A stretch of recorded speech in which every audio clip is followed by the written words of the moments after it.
Two nights, 20 candidates, new faces and well-known Democrats, tensions as we've been discussing over policy, the past, and the future. At these debates, Senator Elizabeth Warren of Massachusetts captured the rising populism in the ranks with her call for structural changes in the government and the economy.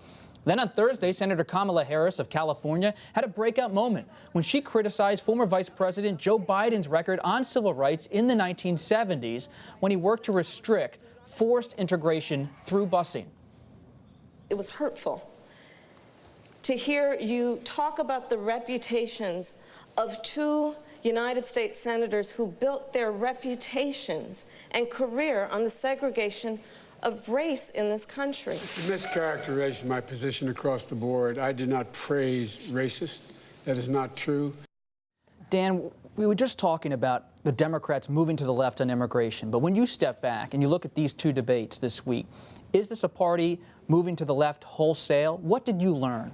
Well, I think that what we learned is that, on the one hand, there are ideological differences within the party. And former Vice President Biden is in one place, and Senator Sanders and Senator Warren are in another place, and others are scattered around. That's reality. But the other reality is that almost all of them have moved farther to the left. I mean, this will be, I think, without a doubt, the most liberal platform the Democrats will write in the history of presidential politics. On one issue after another, people have moved to the left. The party has moved to the left. Senator Sanders has a series of positions that he put out in 2016 that were not in the mainstream of the party at that time, and many of them today are. People are quibbling or talking around the edges, but this party has moved to the left. And I think the debate, I thought in some ways the debate on Wednesday night highlighted that as much or more as it did on Thursday night. What about race and that confrontation between Senator Harris and Vice President Biden? The Vice President was in Chicago today, meeting with Jesse Jackson and other leaders.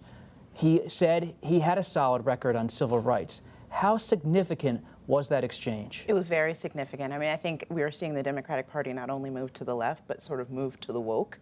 And what do you mean? Well, no longer can you just say, oh, just forget about these really problematic things in my past. You know, believe me what I say now. They are moving to a different direction. And when he was in Chicago, he got a chilly reception from Jesse Jackson. I think folks are really having a difficult time in this new Democratic Party that's emerging. It's making Joe Biden look more like a relic from the past, and they want to move forward. So I think Kamala Harris there did that. It was twofold. One, he still is holding on just from name recognition to a larger share of the black voters in polls, even though it's very early.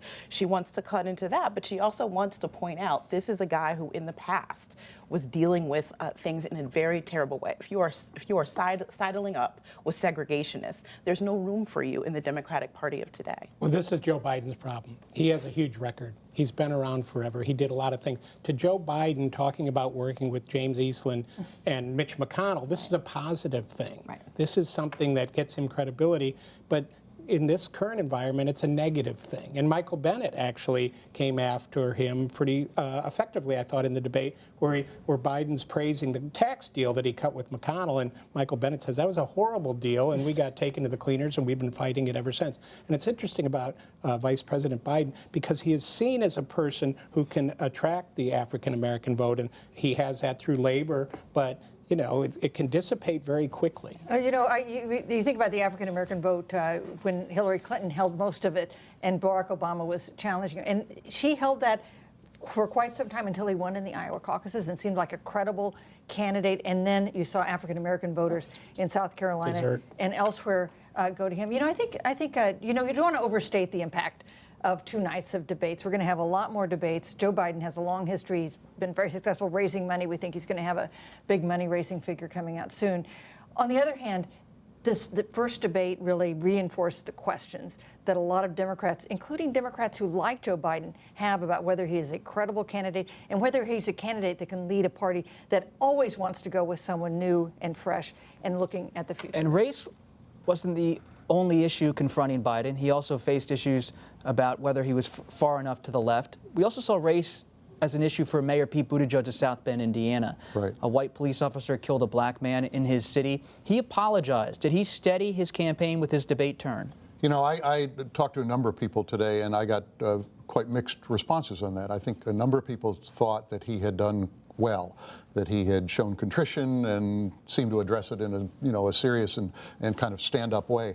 Other people that I talked to did not think he did that well. That this, after a number of months in which he's had a pretty dramatic introduction to the American people and has used his intellect very effectively and shown a temperament that people have liked and admired, that this has brought home a serious problem that he has that's twofold. One is a relationship or lack of a relationship with the African American community, and nobody can win the Democratic nomination without a relationship. And the second is age. I mean, he wants to make a generational argument. There's a generational argument to be made in this campaign, but a number of people have said in this situation he has looked quite youthful. I mean, he is only 37 years old, and that is not working in his favor. Medicare for all. Someone like Buttigieg says he wants Medicare for all who want it. Right.